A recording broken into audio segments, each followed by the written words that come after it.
Hello, this is Josh with Cultural Catholic. So it's been a bit of a while since I last recorded. This summer got a little bit crazier than I had anticipated. And I'm also trying this out, so this may adjust, this may change as time goes on. So as you can probably guess, I'm I'm gonna start with the op-ed. However, a little more. I'm going to also go to the old model of doing a longer episode with like 6 stories from around the country and the world. So today we'll obviously start with the op-ed. Nice little image right here. And then we will go to Alex Jones news. Hopefully this is the last time I will ever talk about him on this show, as well as the first time. Then go on to the Bernie Sanders Ro Khanna Act. And then moving on to the world as a whole. Vice News did an interesting piece on a rebel group in the Congo. Then we'll go on to India and gay rights, and finally end with the migrant crisis that's still going on and no one really seems to have been paying attention for a little while. So, starting with the op-ed. Just as a reminder, I have the Make Donald Trump Again filter on, and will always do so. President Trump is facing a test to his presidency unlike any faced by a modern American leader. It's not that the special counsel looms large, or that the country is bitterly divided over Mr. Trump's leadership, or even that his party might well lose the House to an opposition hell-bent on his downfall. The dilemma, which he does not fully grasp, is that many of the senior officials in his own administration are working diligently from within to frustrate parts of his agenda and his worst inclinations. I would know. I am one of them.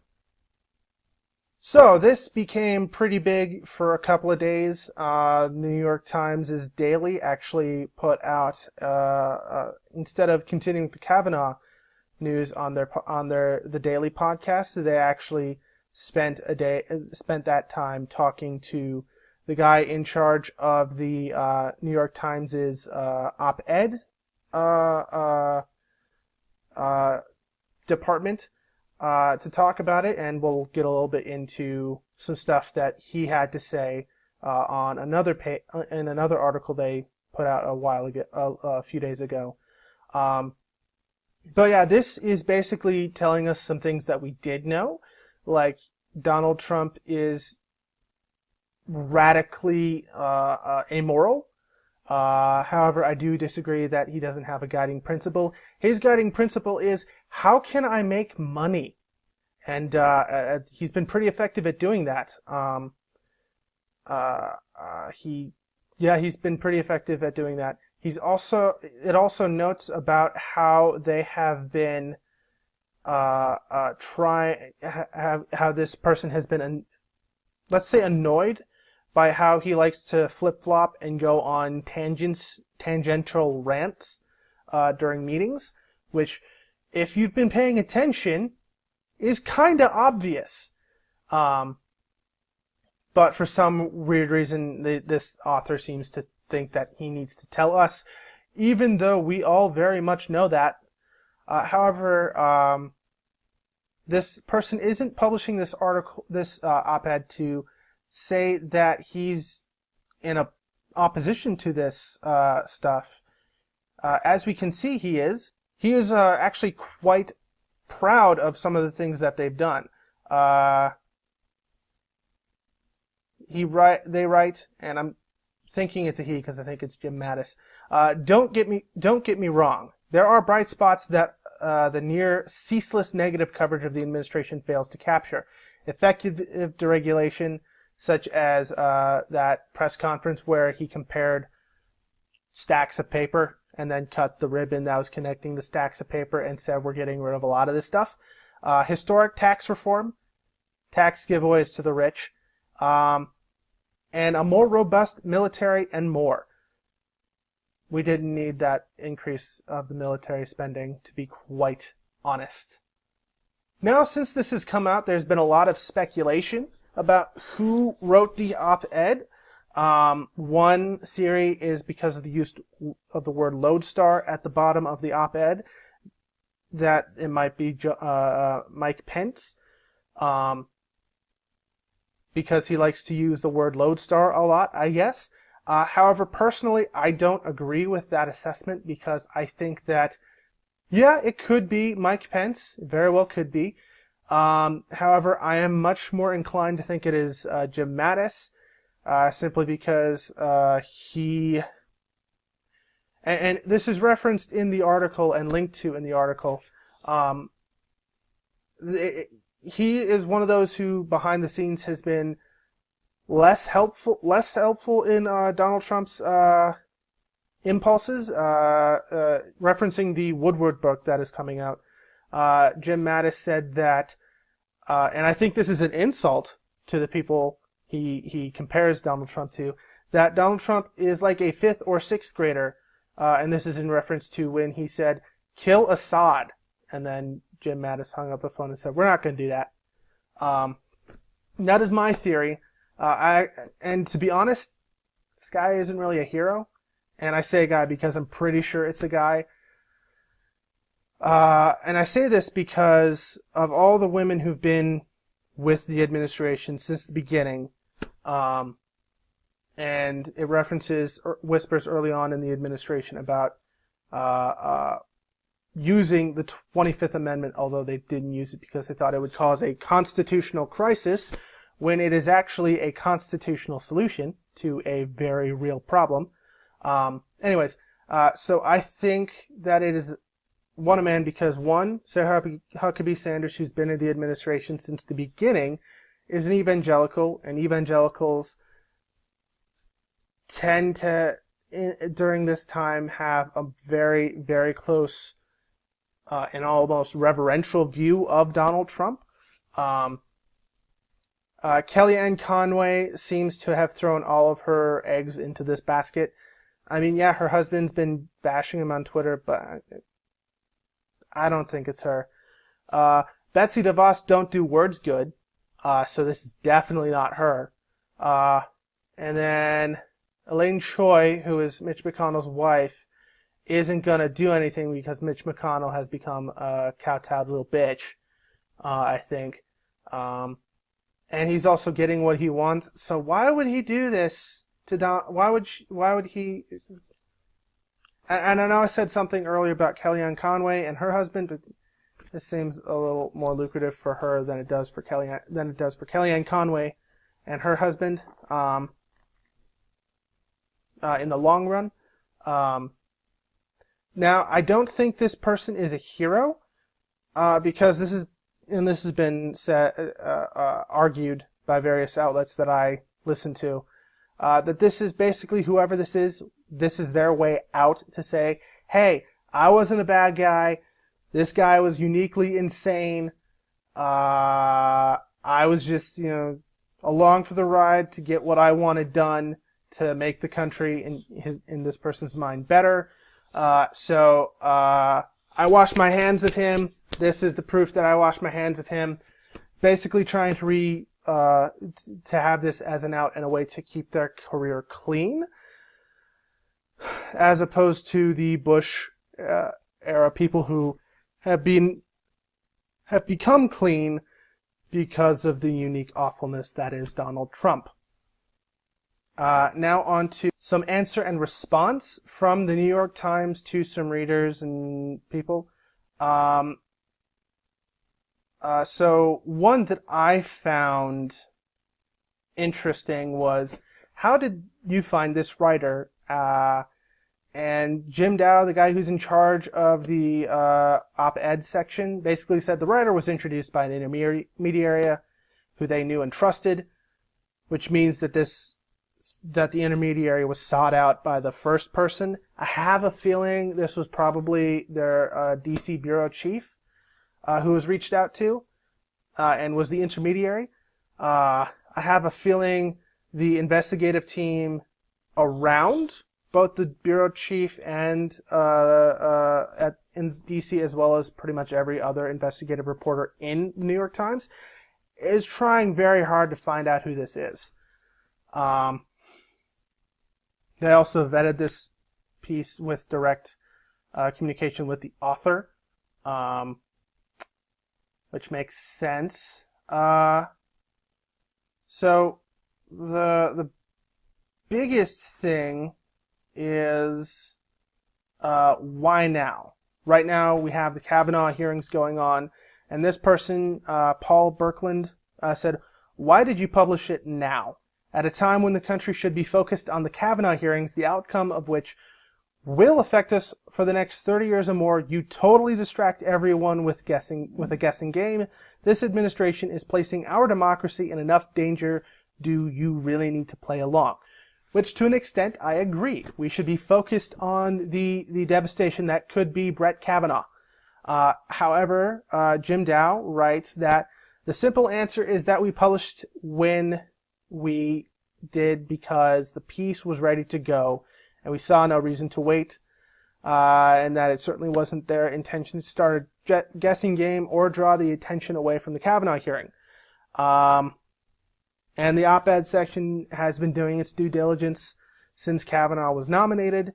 Additionally, the op-ed was big news for a couple of days, but the hearings remained front page news. And Kavanaugh's vote will be a few weeks away, or a week away, so they had plenty of time for the coverage. Now, again, I am a little suspicious of this. It's not uncommon for Trump to say a random crazy thing on Twitter while other bad things are happening. This happened during the crisis at the border with the family separation. So again, I'm a little concerned personally myself. My biggest thing is I don't care that you're resisting him. Just let us know when he's going to do something stupid to get us all killed. That's all I really care about. Because, you know, I went into this thinking, we're all going to die. Just let us know when it's going to happen and I'll be fine. I mean, I won't like being dead, but, you know, what are you going to do? So the end has finally come for the guy who I am surprised still had a presence on the internet. Alex Jones. He has finally been banned permanently from Twitter. Now, I love the Constitution in the fact that I love that I'm allowed to say whatever I want, and within reason. I can't do anything slanderous, libelous, or cause or incite to violence. I understand that. I agree with that. I believe that. However, I like that the government can't squash my word things that come out of my mouth hole, but I do understand why private companies have done it. However, and I've heard this argument all over the internet's basically become the new public forum, the new public square, so it should be regulated as such, and there should be a process with which to do internet death execution. But I'm kind of happy that he's not around anymore. I do understand that this sets a precedent, but Alex Jones has been banned permanently from Twitter. So, The Atlantic reports that on Thursday, Twitter permanently banned Alex Jones after prominent conspiracy theorist violated the platform's policies on abusive behavior by tweeting out a video of himself heckling CNN reporter Oliver Darcy. And we shall see part of that very soon. We took this action based on news reports of tweets and videos posted yesterday that violate our abusive behavior policy in addition to the account's past violations. This is not the first time Jones has run afoul of the company's community guidelines. In early August, Twitter CEO Jack Dorsey defended his company's decision not to remove Jones from the platform despite mounting pressure to ban him by claiming Jones hadn't violated any rules. After CNN's Oliver Darcy noted several instances of what appeared to be clear policy violations, Twitter forced Jones to delete the tweets but allowed him to remain on the platform. Several weeks later, users reported Jones for encouraging Periscope viewers to get their battle rifles ready, which I remember very specifically, and he finally suffered a week-long timeout before his account was reinstated. But Thursday's ban is comprehensive and permanent. If Jones attempts to start any new accounts, the company will automatically shut them down. Now, this comes after Jones has been banned from Spotify, Apple iTunes, and YouTube and Facebook, which was the largest part of where he got his message out. Now, Jones has consistently said that he's doing better than ever. Now, initially, that was slightly true, but as time has gone on, his traffic to his website has gone significantly down. Additionally, his download of his app on the Google Play Store and the iTunes Apple Store shot through the roof. However, that might be a little bit of a snag going forward, because this is from Slate. Today actually, Apple follows Twitter's lead, permanently bans Alex Jones' InfoWars from App Store. So the App Store from iTunes allowed it to continue, the InfoWars app to continue to be downloaded. And it wasn't part of the ban with the iTunes with his podcast on iTunes, partially because the app doesn't store content. It's like a means to broadcast, basically. Now, this doesn't mean that people who've already downloaded it can't get the content. They can still use it. And Google Play still has it as one of the as an app to download. However, people can't on their iPhones, which has a pretty decent size of the market share, can't download the app going forward. So that is going to be a huge cut. Most of the traffic to Alex Jones's videos were on YouTube and Facebook. And this was largely a business thing for YouTube and Facebook. But earlier in August, they completely shut him out. And now he's got some places to go, but he's not getting the same kind of traffic he used to.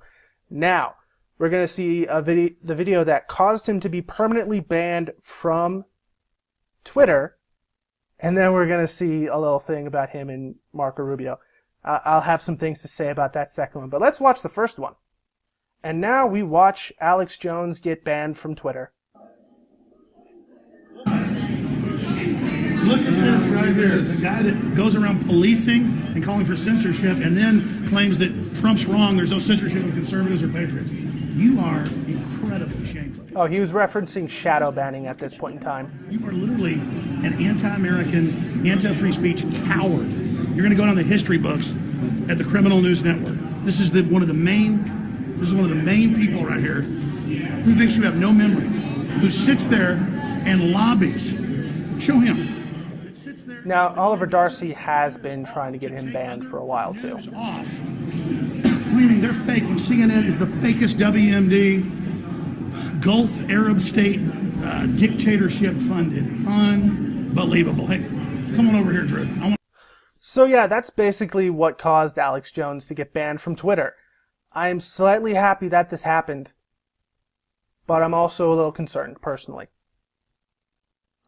Now we're going to see an interesting interaction between Marco Rubio and the crazy man. Do they need... Does Facebook, does that's why you didn't get elected. Be regulated like do they need to be regulated? Marco Rubio and the snake. Little frat boy here. All right, man. Yeah. Who are you, man? Yeah, Who is sure. this guy? I swear to God, I don't you know better who hope you you are, can man. deplatforming. Tens of millions of views.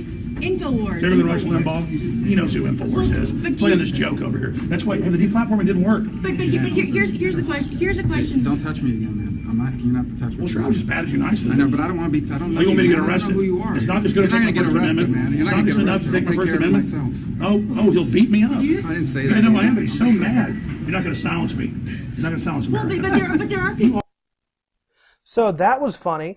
Actually, when he said, "Don't touch me, dude," I was, and this is a little bad of me, I was kind of hoping that Capitol Police would have arrested him and tackled him. That's bad of me. I understand that. But it would have been funny. Although it would have made him a martyr. But yeah, another thing, I absolutely believe that Marco Rubio has no idea who Alex Jones is. He's more of that establishment-y kind of guy. Also, Alex Jones, it's not that hard to be bigger than Rush Limbaugh. It's not uncommon for there just to be dead air playing where on the airwaves for ads in several of the markets that he has radio stations in. So in other good news, earlier this week, Bernie Sanders and Ro Khanna introduced the Stop BEZOS Act. The BEZOS, while it is very, very nice and not subtle in its jabs, actually stands for, where is it? Stop Bad Employers by Zeroing Out Subsidies.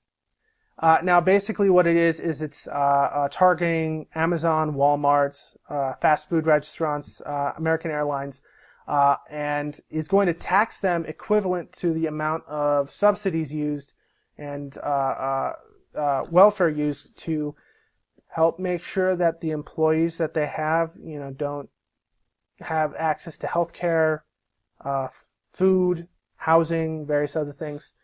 And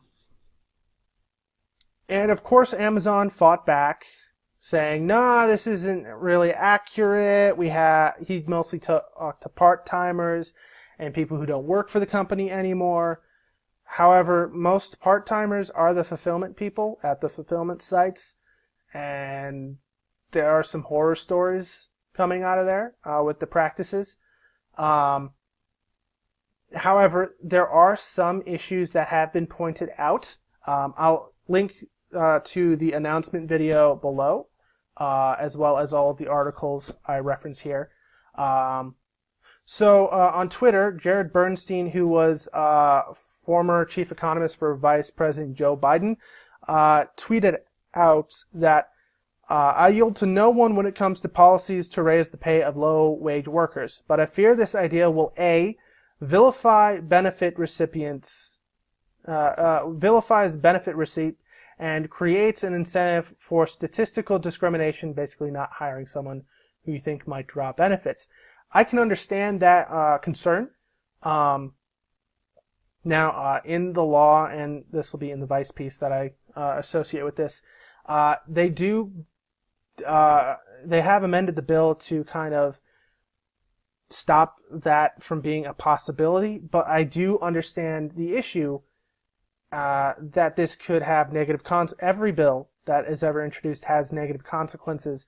And while Bernie Sanders does have a record for fighting for the marginalized, both economically and politically, I do see that this could have consequences that go against the stated purpose, which is to increase worker pay and various other things. Now, I support his fight to improve things, but he's also basically gone to war with Jeff Bezos, and I kind of like it. Now, Jeff Bezos and Amazon have fought back. Some of the things that they asked people who work in all sorts of departments. One of the people who sent out a thing was a kid just out of college, talking about how he's going to be a programmer and all these great things, and that's great. He's going to be making $145,000 a year. That's great that someone just out of college is going to be able to make that kind of money at a company that he really cares about. However, this isn't really something that is affecting him. It's more like the people who work in the fulfillment centers, the warehouses, those various things that aren't really making a lot of money and are being kind of taken advantage of. And I can see that is the point of this bill. I can see that it's going to try to do its best, but I am concerned that it might not be able to do what it's setting out to do. Now, this is from the Vice piece that was part of its Weekly Friday episode on HBO. It's talking about the ADF, which is a rebel organization that started in Uganda in the 90s. Its original purpose was to create an Islamic State in Uganda, even though Muslims are the minority. But since they were pushed into the Democratic Republic of the Congo, which is the largest country in Africa, borders nine different countries, and has basically been unstable since the 1960s, and has caused that to radiate outwards. This organization, which is devastating Eastern Congo, is one of many rebel and militant organizations in the country and the region. It could lead to some greater consequences than we'd like to think. And on top of that, we aren't really doing anything to help it. Remember the shithole countries that Trump said in reference to African countries? Yeah, that's why this is going to be a bigger problem than it probably should be. So we'll watch a little bit of this.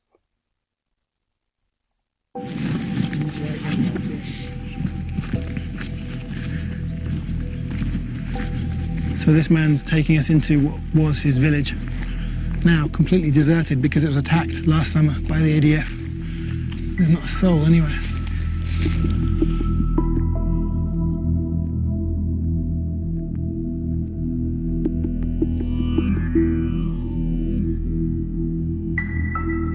Wasaka hama hapa Mbinja, hakuna mwenye sharudia, jua kuogopa masakre nye. Nyumba yangu enjoy hapa.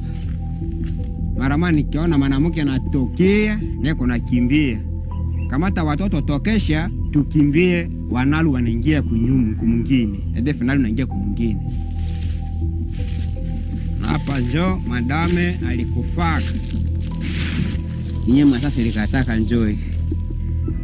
Enjoy nishe bikwembe yake. Guy holding up his wife's clothing. And we'll stop it here because there's some disturbing things that even the correspondent was a little disturbed by, and I can understand why. This piece was recorded last year, done last year. They've been working on it for a little bit. A few months after they visited, one of the biggest attacks on UN peacekeeping forces was committed and killed 15 people. I'll link below to the Washington Post article that was written about it.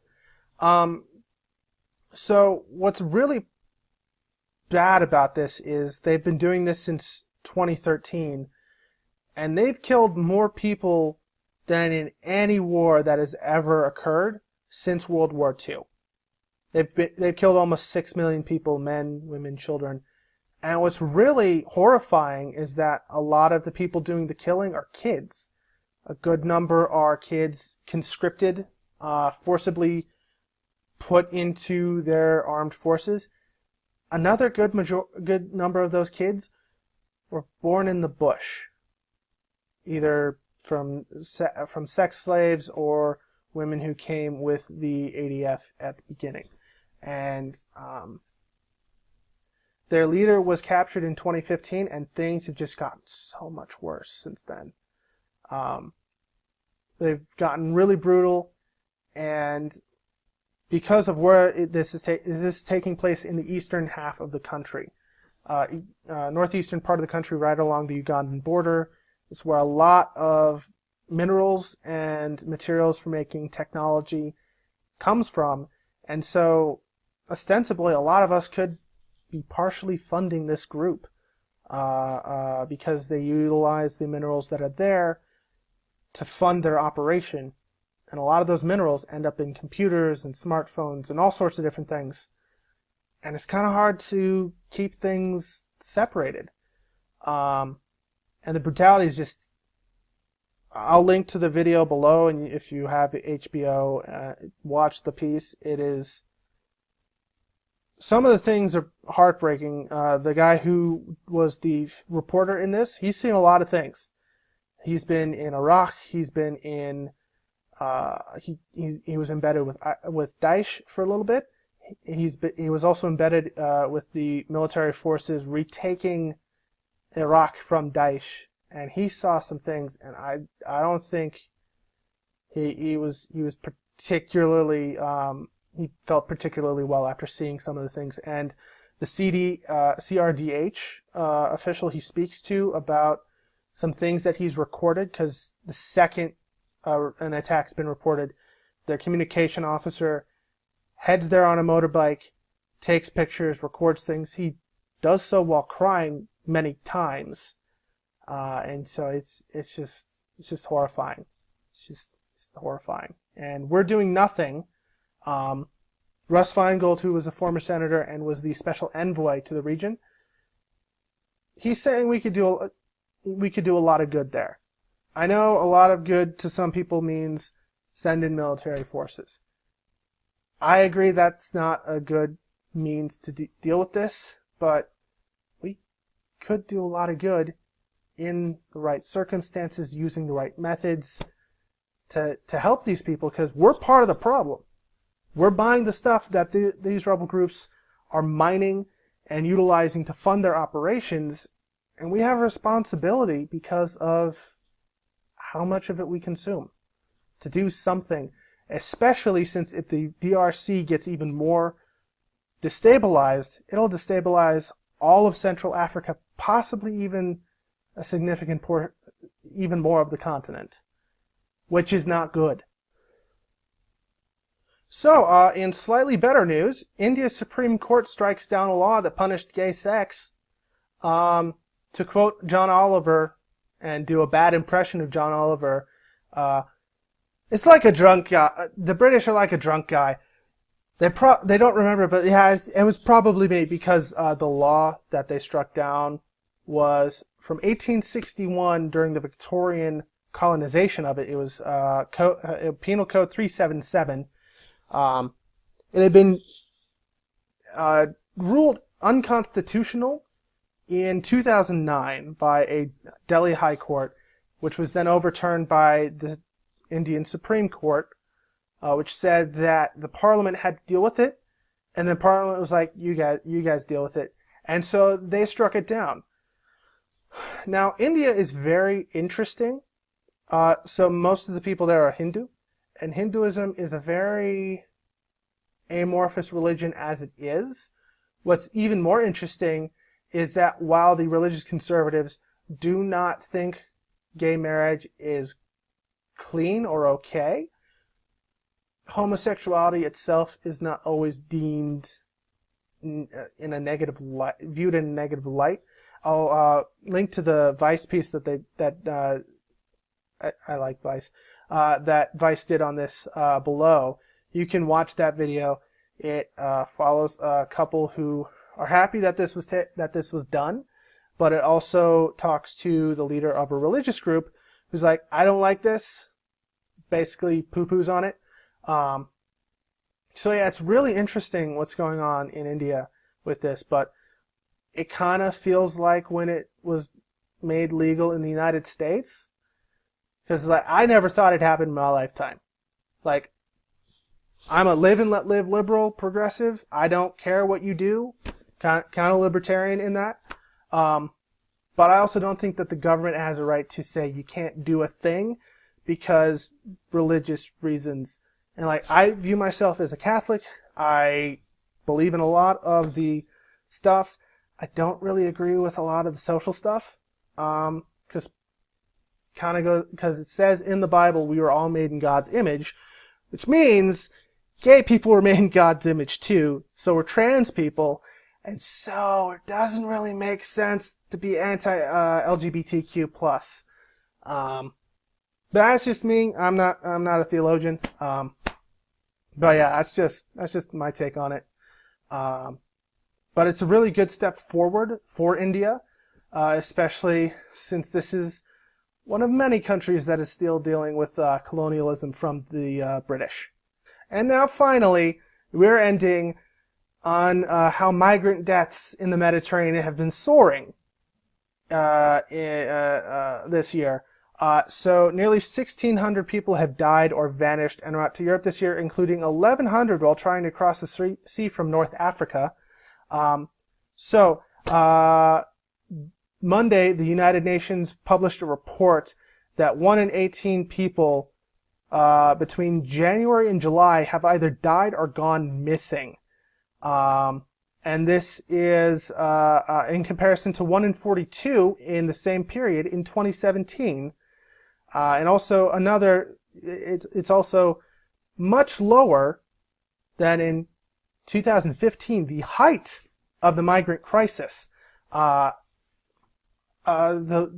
reason that this is believed to be happening, despite, as it states here, that fewer people are trying to make the crossing, is because Libyan people are trying to avoid the Libyan Coast Guard, which has increasingly taken over rescue in the area.